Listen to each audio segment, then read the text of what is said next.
ಎಲ್ಲರಿಗೂ ಆರೋಗ್ಯ, ಎಲ್ಲೆಡೆಯೂ ಆರೋಗ್ಯ ಎಂಬ ನಮ್ಮ ಸರ್ಕಾರದ ಸಂಕಲ್ಪದಂತೆ ಈ ಸಾಲಿನ ಬಜೆಟ್ನಲ್ಲಿ ಸನ್ಮಾನ್ಯ ಮುಖ್ಯಮಂತ್ರಿಗಳಾದ ಸಿದ್ದರಾಮಯ್ಯನವರು ಆರೋಗ್ಯ ವಲಯಕ್ಕೆ ಬರೋಬ್ಬರಿ 15,145 ಕೋಟಿ ರೂಪಾಯಿ ಅನುದಾನ ಘೋಷಿಸಿದ್ದಾರೆ.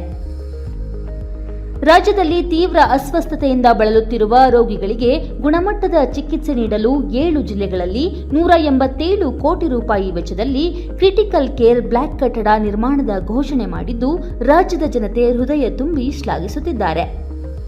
ರಾಜ್ಯದಲ್ಲಿ ಕ್ಯಾನ್ಸರ್ ತಗ್ಗಿಸುವ ಗುರಿಯೊಂದಿಗೆ ಕ್ಯಾನ್ಸರ್ ರೋಗಿಗಳ ಚಿಕಿತ್ಸೆ ಹಾಗೂ ನಿರಂತರ ಆರೈಕೆಗಾಗಿ 20 ಕೋಟಿ ರೂಪಾಯಿ ವೆಚ್ಚದಲ್ಲಿ ಪ್ರತಿ ಜಿಲ್ಲೆಯಲ್ಲಿಯೂ ಒಂದು ಡೇ ಕೇರ್ ಕಿಮೋಥೆರಪಿ ಕೇಂದ್ರದ ಸ್ಥಾಪನೆಗೆ ಅನುದಾನ ನೀಡಿ ಬಡ ಕ್ಯಾನ್ಸರ್ ರೋಗಿಗಳ ಪಾಲಿಗೆ ವರದಾನವಾಗಿದ್ದಾರೆ. ಮಹಿಳೆಯರಲ್ಲಿ ಹೆಚ್ಚುತ್ತಿರುವ ಸ್ತನ ಕ್ಯಾನ್ಸರ್ ಮತ್ತು ಗರ್ಭಕಂಠ ಕ್ಯಾನ್ಸರ್ ಅನ್ನ ಆರಂಭಿಕ ಹಂತದಲ್ಲಿಯೇ ಪತ್ತೆ ಹಚ್ಚಿ ಚಿಕಿತ್ಸೆಯನ್ನು ನೀಡಲು 20 ಜಿಲ್ಲಾ ಆಸ್ಪತ್ರೆಗಳಲ್ಲಿ ಡಿಜಿಟಲ್ ಮ್ಯಾಮೋಗ್ರಫಿ ಯಂತ್ರಗಳನ್ನು ಖರೀದಿಸಲು 21 ಕೋಟಿ ರೂಪಾಯಿ ನೀಡುವ ಮೂಲಕ ಮಹಿಳೆಯರ ಆರೋಗ್ಯ ಕಾಳಜಿಗೆ ಸದಾ ನಮ್ಮ ಸರ್ಕಾರ ಬದ್ಧವಾಗಿದೆ. ಬೆಂಗಳೂರಿನ ಕೆಸಿ ಜನರಲ್ ಆಸ್ಪತ್ರೆ ಆವರಣದಲ್ಲಿ ತಾಯಿ ಮತ್ತು ಮಕ್ಕಳ ಆಸ್ಪತ್ರೆ ಕಟ್ಟಡಕ್ಕಾಗಿ 150 ಕೋಟಿ ರೂಪಾಯಿ ಮೀಸಲಿಡಲಾಗಿದೆ.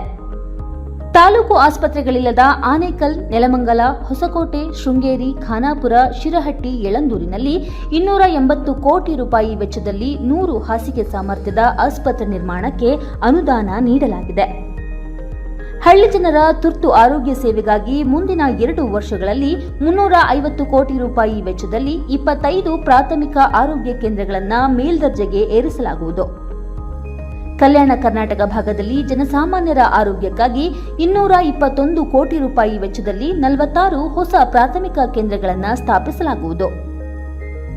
ಗ್ರಾಮೀಣ ಪ್ರದೇಶಗಳಲ್ಲಿ ಗುಣಮಟ್ಟದ ಆರೋಗ್ಯ ಸೇವೆಯನ್ನು ನೀಡಲು ಪ್ರಸಕ್ತ ಸಾಲಿನಲ್ಲಿ 199 ಆರೋಗ್ಯ ಮತ್ತು ಕ್ಷೇಮ ಕೇಂದ್ರಗಳ ಕಟ್ಟಡ ಕಾಮಗಾರಿಗಾಗಿ 130 ಕೋಟಿ ರೂಪಾಯಿ ನೀಡಲಾಗಿದೆ.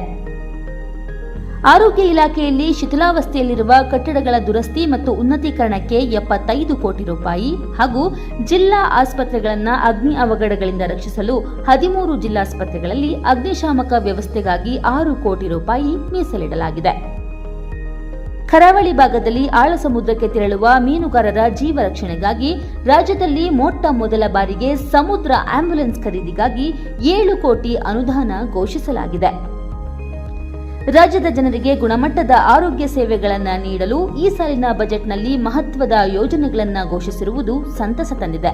ರಾಜ್ಯದ ಸರ್ವಾಂಗೀಣ ಅಭಿವೃದ್ಧಿಗೆ ಪೂರಕವಾದಂತಹ ತಾರತಮ್ಯವಿಲ್ಲದ ಬಜೆಟ್ ನೀಡಿರುವ ನಮ್ಮ ಸರ್ಕಾರದ ಬಗ್ಗೆ ನಾಡಿನ ಜನತೆ ಪ್ರಶಂಸೆ ವ್ಯಕ್ತಪಡಿಸುತ್ತಿದ್ದಾರೆ. ಎಲ್ಲರಿಗೂ ಆರೋಗ್ಯ, ಎಲ್ಲೆಡೆಯೂ ಆರೋಗ್ಯ. ಉತ್ತಮ ಆರೋಗ್ಯಯುತ ಕರ್ನಾಟಕ ನಿರ್ಮಾಣ ನಮ್ಮ ಆದ್ಯತೆ.